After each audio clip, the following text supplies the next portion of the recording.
Students, आज हम आपके लिए लेकर आए हाफ ईयरली एग्जाम का sample paper according to blueprint 2024 set A को आज हम समझेंगे। आपका गणित विषय का जो एग्जाम है 12 दिसंबर 2023 को होने वाला है।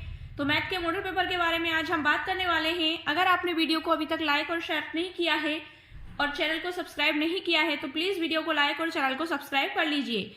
तो चलिए स्टार्ट करते हैं। क्वेश्चन नंबर फर्स्ट है, सही विकल्प चुनकर लिखिए। विकल्प है ये आपके 6 नंबर के आएंगे, जिसमें पहला विकल्प है 96 और 404 का HCF क्या होगा, मतलब हाईएस्ट कॉमन फैक्टर क्या होगा। तो इसमें राइट आंसर आपका हो जाएगा 4। ठीक है। क्वेश्चन नंबर सेकंड है, सी का यदि द्विघात बहुपद ax² + bx + c के शून्यक अल्फा और बीटा हो तो अल्फा बीटा का मान क्या होगा। तो इसमें राइट आंसर हो जाएगा आपका C/A। थर्ड है, समीकरण निकाय a1x + b1y + c1 बराबर 0 तथा a2x + b2y + c2 बराबर 0 के एक अद्वितीय हल होने की शर्त लिखिए। तो इसके अद्वितीय होने की शर्त ये है a1 में a2 बराबर नहीं है b1 में b2 के। ये इसका राइट आंसर है। फोर्थ है, निम्न में से किस वर्ग समीकरण का मूल 2 है। तो इसमें राइट आंसर हो जाएगा वर्गमूल, मतलब समीकरण का मूल वर्ग 2 है। तो इसमें 2x² - 7x + 6 बराबर 0 का वर्ग समीकरण का मूल 2 है। अगला देखिए, AP (-3, -1/2, 2, ब्लैंक का 11वां पद है। तो 11वां पद इसमें से कौन सा हो जाएगा, 22 हो जाएगा। अगला क्वेश्चन है इसका, यदि दो ठोस समान आधार त्रिज्या r के अर्धगोले आपस में आधार से सटाकर जोड़ दिए जाते हैं तो इस प्रकार प्राप्त नए ठोस का वक्र पृष्ठीय क्षेत्रफल होगा। यदि दो ठोस समान आधार त्रिज्या वाले अर्धगोले आपस में आधार से टकराकर या सटाकर जोड़ दिए जाते हैं तो इस प्रकार प्राप्त नए ठोस का वक्र पृष्ठीय क्षेत्रफल होगा। तो इसका वक्र पृष्ठीय क्षेत्रफल हो जाएगा 4πr²। ये इसका राइट आंसर हो जाएगा। अगला क्वेश्चन देखिए आप, सेकंड नंबर को जो आता है, रिक्त स्थानों की पूर्ति कीजिए। समीकरण फर्स्ट 3x² - 2x + 1/2 बराबर 0 का विविक्त कर ब्लैंक है। तो इसमें राइट आंसर ये आप सब यहाँ देख सकते हैं, सभी के राइट आंसर यहाँ पर लिखे हुए हैं। तो इन सभी क्वेश्चंस को आपको बहुत अच्छे से पढ़ लेना है और पढ़कर इन सभी के जो भी राइट आंसर है वो आपको इसमें लिख देना है। अगला क्वेश्चन हमारा आता है, सत्य असत्य लिखिए। मतलब सामने आपको जो भी सत्य और असत्य लगता है ये भी आपके 6 नंबर के आएंगे। तो सत्य के आगे सत्य और असत्य के आगे आपको असत्य लिखना है। प्रत्येक पूर्णांक प्राकृतिक संख्या होती है। इस तरह से सेंटेंस को पढ़ना है अच्छे से, और जो भी राइट है, सत्य है तो सत्य लगा देना है और असत्य है तो असत्य लगा देना है। नेक्स्ट क्वेश्चन है हमारा इसी को सभी क्वेश्चंस को आपको अच्छे से पढ़ना है, इनके सत्य असत्य वाले, और जो भी राइट है उस पर आपको सही का निशान लगा देना है। अगला क्वेश्चन आता है, सही जोड़ी बताइए। स्तंभ आ और स्तंभ बा ये भी आपके 6 नंबर के रहेंगे। तो सही जोड़ी के सामने सही को लिखना है। sin² θ + cos² θ का मान कितना होता है, तो उसका मान होता है 1। ठीक है ना। अंडरवुड में 1 + tan² θ का मान कितना हो जाएगा आपका, तो tan² θ का मान हो जाएगा आपका sec θ। तो इसी तरह से सभी जोड़ियों को आपको पढ़कर उसके सामने आपको सही जोड़ी लिख देना। ये आपके 6 नंबर की आएंगी। क्वेश्चन नंबर 5 अब आता है, एक शब्द वाक्य में उत्तर लिखिए। एक शब्द वाक्य में इनके उत्तर देना है। फर्स्ट क्वेश्चन समझ लीजिए आप, यदि a, b और c वास्तविक संख्याएं हैं और a बराबर नहीं है 0 के, तब द्विघात समीकरण किस रूप का होगा। तो इसके आंसर आप यहां देख सकेंगे। देखिए, ax² + bx + c बराबर 0। तो ये फर्स्ट का आपका आंसर हो जाएगा। तो इसी तरह से सभी के आंसर आपके सामने यहाँ देख सकते हैं, आप लिखे हुए हैं। तो इन सभी को आपको अच्छे से रीड करने लाए, समझना है, उसके बाद ही इनका आंसर आपको लिखना है। क्वेश्चन नंबर 6 अब आएगा। देखिए, ये विकल्प आपके हो चुके हैं। 5 विकल्प, 5 तरह के क्वेश्चन में आपके विकल्प आ जाएंगे। 6 नंबर का एक प्रश्न है, तो 30 नंबर की आपकी ओटी रहेगी, मतलब विकल्प रहेंगे, मल्टीपल चॉइस क्वेश्चन। अब क्वेश्चन नंबर 6 से आपके देखिए, संख्या 140 को अभाज्य गुणनखंडों के गुणनफल के रूप में व्यक्त कीजिए। ये 2 नंबर का प्रश्न है। प्रश्न क्रमांक 24 पर प्रश्न नंबर 1 को आप देख सकते हैं, वहां आपको इसका सॉल्यूशन मिल जाएगा। अब है अगला, देखिए इसी के अथवा में 3 क्रमागत धन पूर्णांकों का गुणनफल 6 से विभाज्य होता है। क्या ये कथन सत्य है या असत्य। अपने उत्तर का औचित्य दीजिए, मतलब आपको अपने उत्तर का कारण भी बताना है। सत्य है तो सत्य का बताना है और असत्य है तो असत्य का बताना है। अगला देखिए, अब इसी में अगला क्वेश्चन है क्वेश्चन नंबर 7, पूर्णांकों 26 और 91 के HCF और LCM ज्ञात कीजिए तथा इसकी जांच कीजिए कि वे दो संख्याओं का गुणनफल बराबर HCF गुणा LCM है। HCF का फुल फॉर्म आप जानते हैं, हाईएस्ट कॉमन फैक्टर, और LCM का फुल फॉर्म होता है लीस्ट कॉमन, LCM का लीस्ट कॉमन मल्टीपल, ठीक है ना। तो नेक्स्ट है अब इसका आप प्रश्न क्रमांक 25 पर लघुत्तरीय प्रश्न 3 में देख सकते हैं। इसके अथवा में आपको एक क्वेश्चन और मिलेगा, देखिए ये अथवा वाला क्वेश्चन है इसका। अभाज्य गुणनखंड विधि द्वारा या गुणन विधि द्वारा पूर्णांकों 12, 15 और 21 के HCF और LCM ज्ञात कीजिए। लघुत्तम समापवर्तक और महत्तम समापवर्तक ज्ञात करना है। क्वेश्चन नंबर 8 आपका आता है, एक द्विघात बहुपद ज्ञात कीजिए जिसके शून्यकों के योग तथा गुणनफल क्रम से 3,2 संख्या है। 3,2 संख्या है, मतलब द्विघात बहुपद ज्ञात करना है हमें जिसके शून्यकों के मतलब जीरो के योग तथा गुणनफल क्रम से 3,2 हैं, ठीक है। प्रश्न क्रमांक 37 पर प्रश्न नंबर 6 आप देख सकते हैं। इसके अथवा में एक क्वेश्चन और है, देखिए एक द्विघात बहुपद ज्ञात कीजिए जिसके शून्यकों के योग तथा गुणनफल क्रम से 1/4 -1 है। तो ये भी आपको प्रश्न क्रमांक 37 पर प्रश्न नंबर 1 देखने को मिल जाएगा। क्वेश्चन नंबर 8 अब आपका आता है, द्विघात व्यंजक 6x² - 3 - 7x के शून्य ज्ञात कीजिए और शून्यकों तथा गुणांकों के बीच के संबंध की जांच कीजिए, ठीक है। इनके शून्य ज्ञात करके इनके बीच जो भी संबंध है उनकी जांच हमें करना है। प्रश्न क्रमांक 31 पर प्रश्न नंबर 1 का थर्ड देखिए आप, तो इसमें आपको उसका आंसर मिल जाएगा। ये भी प्रश्न नंबर आपका मतलब प्रश्न 2 अंक का है। इसके अथवा में द्विघात व्यंजक 4u² + 8u के शून्य ज्ञात कीजिए और शून्यकों तथा गुणांकों के बीच के संबंध की जांच कीजिए। ये भी इसी के जैसा क्वेश्चन है, बस संख्या को चेंज कर दिया गया है। प्रश्न क्रमांक 32 पर प्रश्न नंबर 1 का चौथा देखना है। क्वेश्चन नंबर 10 है, दो संपूरक कोणों में बड़ा कोण छोटे कोण से 18 डिग्री अधिक है, उन्हें ज्ञात कीजिए। अब संपूरक कोण है, बड़ा कोण छोटे से 18 डिग्री अधिक है, तो उन्हें हमें ज्ञात करना है। प्रश्न क्रमांक 44 पर प्रश्न नंबर 4 का सेकंड आपको देख लेना है, तो उसका आंसर आपको वहां पर मिल जाएगा। क्वेश्चन नंबर इसके अथवा में क्वेश्चन है, देखिए समीकरणों x - y + 1 = 0 और 3x + 2y - 12 = 0 का एक ग्राफ खींचिए। x अक्ष और इन रेखाओं से बने त्रिभुज के शीर्षों के निर्देशांक ज्ञात कीजिए और त्रिभुजाकार पटल को छायांकित कीजिए, ठीक है। तो प्रश्न क्रमांक 42 पर आपको इसका आंसर देखने को मिल जाएगा प्रश्न नंबर 1 में। क्वेश्चन नंबर 11 अब आता है, ये भी 2 नंबर का है। द्विघात समीकरण 2x² - 4x + 3 = 0 का विविक्त कर ज्ञात कीजिए। इसका विविक्त कर ज्ञात करना है, तो ये आप प्रश्न क्रमांक 56 पर 56 पर प्रश्न नंबर 4 देख सकते हैं। इसके ऑप्शन में क्वेश्चन और है, द्विघात समीकरण 2x² - 3x + 5 = 0 के मूलों की प्रकृति ज्ञात कीजिए। तो इसके मूलों की प्रकृति ज्ञात करना है। अगला क्वेश्चन है आपका प्रश्न नंबर 12, किसी एपी का 17वां पद उसके 10वें पद से 7 अधिक है, इसका सार्वांतर ज्ञात कीजिए। प्रश्न क्रमांक 65 पर प्रश्न नंबर 5 आपको मिल जाएगा, तो यहां आप इसका आंसर देख सकते हैं। अगला इसके अथवा में आपको मिल जाएगा एपी अनुपात 3, 8, 13, 18, और भी आगे संख्याएं हैं, इसके कौन सा पद 78 है, ठीक है ना। तो कौन सा पद इसका 78 होगा, तो वो आपको देखकर लिखना है। प्रश्न क्रमांक 65 पर प्रश्न नंबर 1 में आपको मिल जाएगा। नेक्स्ट क्वेश्चन आता है क्वेश्चन नंबर 13, संलग्न आकृति में मतलब दी गई जो आकृति है में क्रम से OP, OQ और OR पर स्थित बिंदु A, B और C इस प्रकार है कि AB समांतर है PQ के और AC समांतर है PR के। तो दर्शाइए कि BC समांतर है QR की। देखिए चित्र में आप देख सकते हैं, ये चित्र आपका है। इसमें कौन सी भुजाएं हैं? OP भुजा हमें कहाँ दिखाई दे रही है? ये OP जो लंब है। OQ भुजा कौन सी है हमारी? OQ भुजा ये है, ठीक है ना। इसके बाद OR पर स्थित बिंदु है OR हमें कहाँ दिख रहा है? OR पर स्थित बिंदु A, B है, तो A और B ये OR पर स्थित है। फिर C इस प्रकार है कि AB समांतर है PQ के। अब C को इस प्रकार लिया गया है कि AB और PQ जो है वो समांतर है। जो AB भुजा और PQ भुजा कैसी है? एक दूसरे के समांतर खींची गई हैं। और AC और PR ये भी समांतर है। अब AC भुजा कहाँ है? देखिए AC और PR, इधर की 2 भुजाएं समान है और इधर की 2 भुजाएं समान है। तो दर्शाइए कि BC, अब BC जो भुजा है ये वाली BC भुजा और QR भुजा कौन सी है? ये वाली भुजा और ये वाली भुजा, ये दोनों को समांतर हमें दर्शाना है, सॉल्व करना है। तो ये प्रश्न क्रमांक 81 पर आप प्रश्न नंबर 6 पर देख सकते हैं। अगला इसके अथवा में क्वेश्चन है, एक त्रिभुज एबीसी की भुजा बीसी पर एक बिंदु डी इस प्रकार स्थित है कि कोण एडीसी बराबर कोण बीएसी है।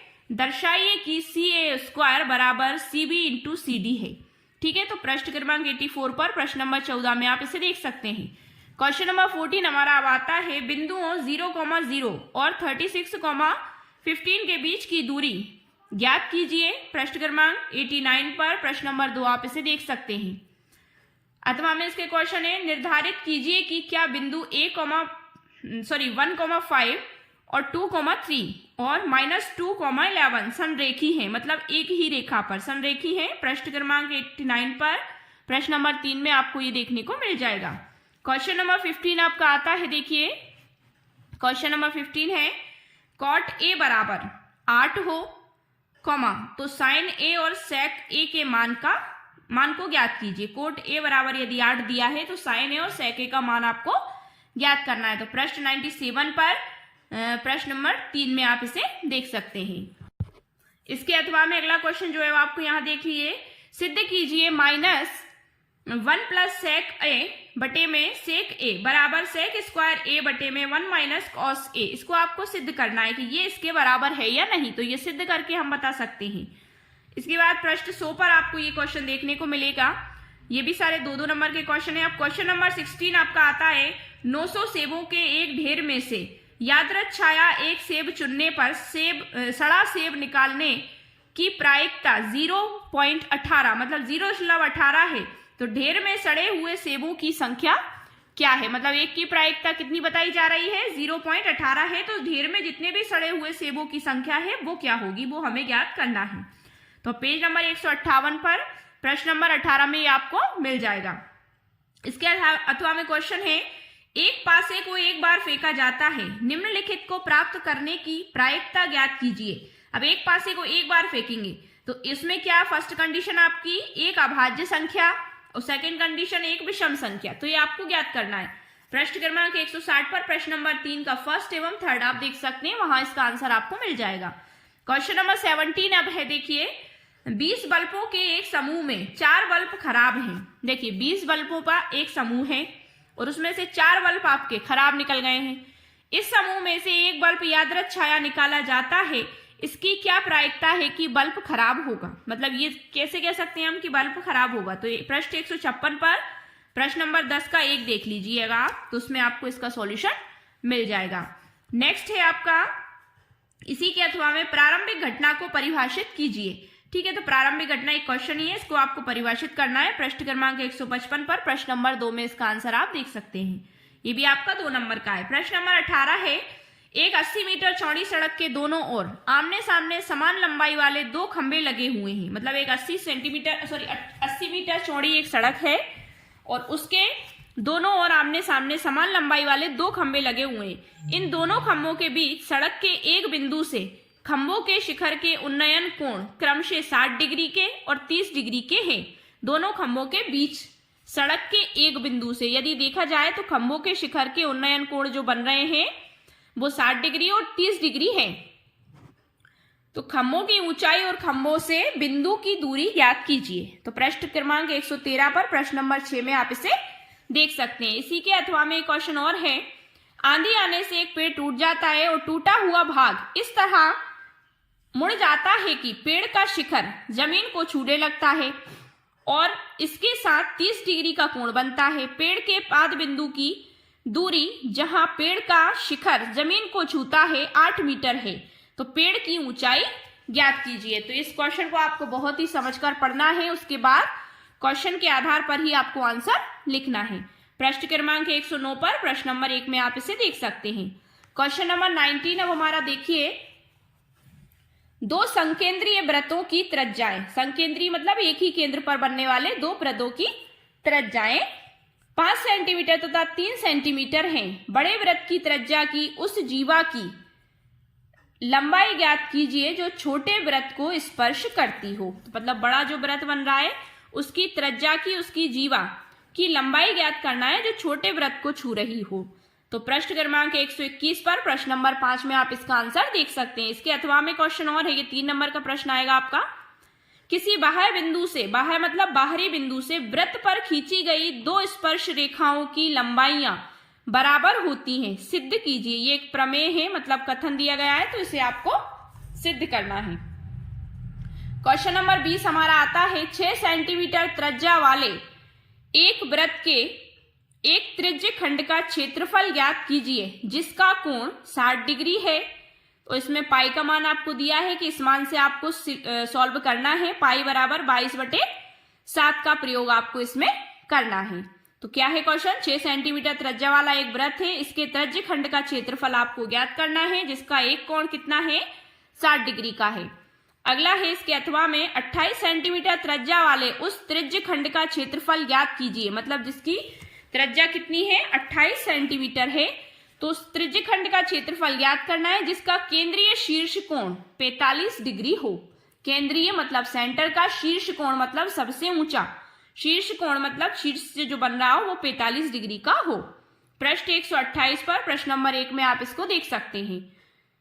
अब ये है हमारा प्रश्न नंबर 21। क्या रैखिक समीकरण युग्म 2x + y - 6 = 0 एवं 4x - 2y - 4 = 0 संगत हैं, मतलब एक साथ हैं?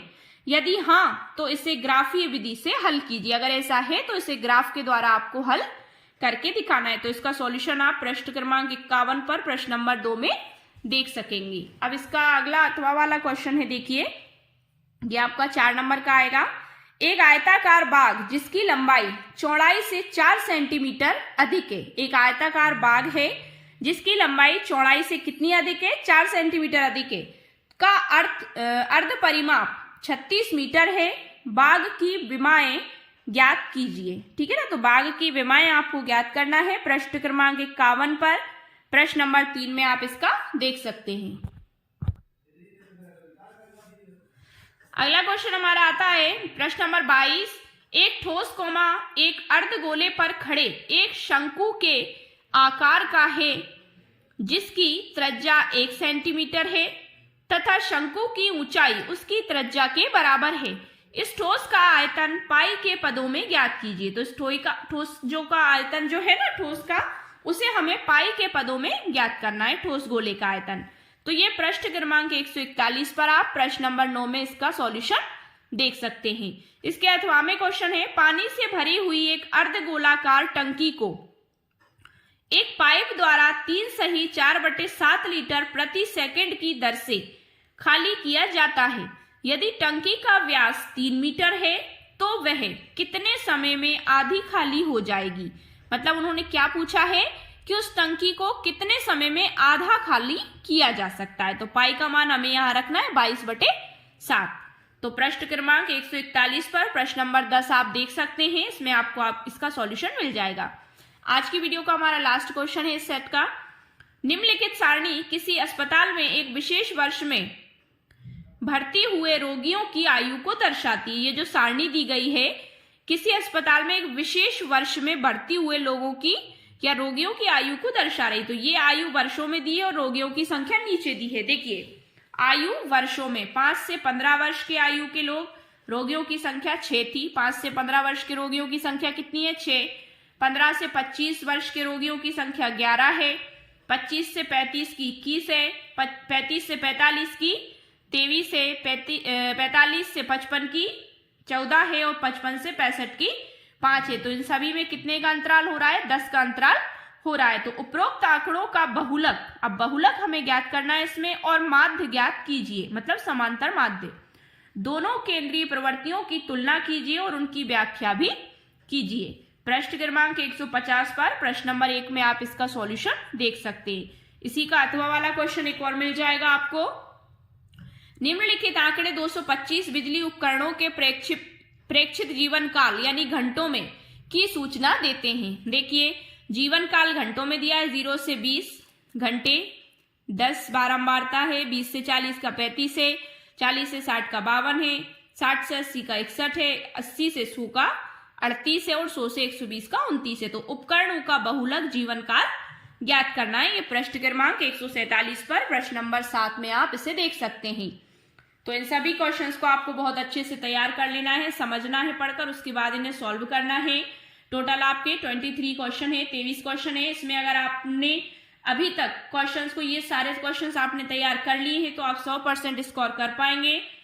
और अगर वीडियो आपको पसंद आया हो तो वीडियो को लाइक शेयर करिए, चैनल को सब्सक्राइब कीजिए और बेल आइकन को प्रेस करना ना भूलें, जिससे कि आपको हमारे आने वाली लेटेस्ट वीडियोस के नोटिफिकेशन मिलते रहें। Thank you so much.